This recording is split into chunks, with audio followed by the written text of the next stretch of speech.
It's your money. We're out here to spend the taxpayers' money responsibly. In lawmakers' hands. And I really don't think we're doing that in a lot of respects. When you sit down and look at this, your first thought is, I can't believe this is going on. A 2 News investigation found little to no oversight when it comes to many state tax credits.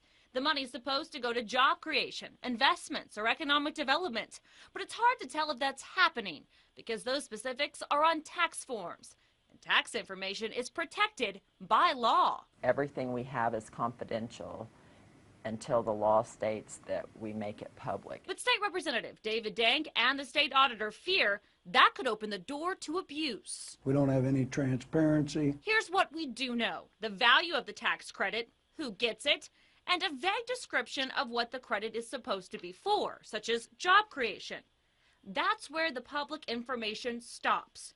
We don't know specifics on how the recipient plans to meet the guidelines of the tax credit, or even more concerning for the state auditor, if that's how the credit was used. It's such a secretive program that the citizens of Oklahoma don't know. So as part of our investigation, we looked over the information that is public.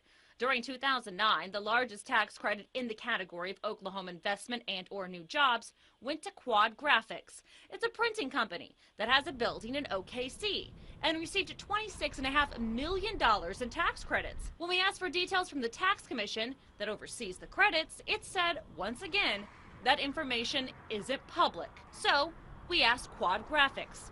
They told us the money they saved in tax credits allowed them to upgrade their IT and equipment, build a cafeteria and a clinic on site for employees and their families, and to maintain an in-house fitness center. But 2 years later, the company announced plans to shut down its Stillwater plant. Quad Graphics says it laid off 236 employees in Stillwater, but the idea was to consolidate with its OKC plant. Since receiving its 2009 tax credit, Quad Graphics has added 100 positions in its OKC plant and plans to add up to 75 more positions. But when you do the math, that's still a loss of 60 Oklahoma jobs, while Quad Graphics received $26.5 million in tax credits. When we asked Quad Graphics about the job cuts, it said it followed tax credit guidelines, saying the tax credits are for job creation and/or capital investments, such as plant expansion and equipment additions and enhancements.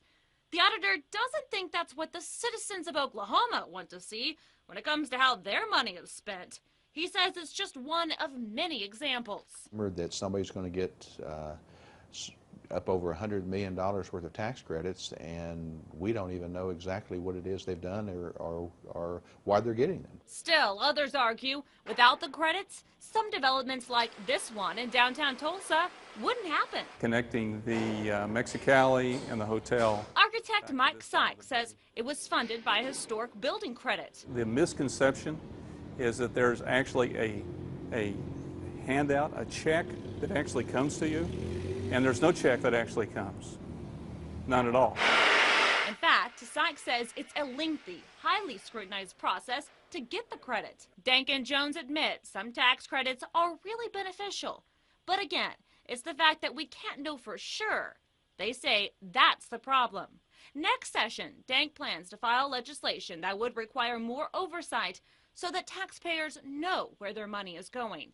And in the meantime, he has some homework to do. To educate legislators, because, you know, they don't really have a clue on what all's involved with a lot of these credits and what we're giving them for, what constitutes getting them. Marla Carter, 2 News works for you.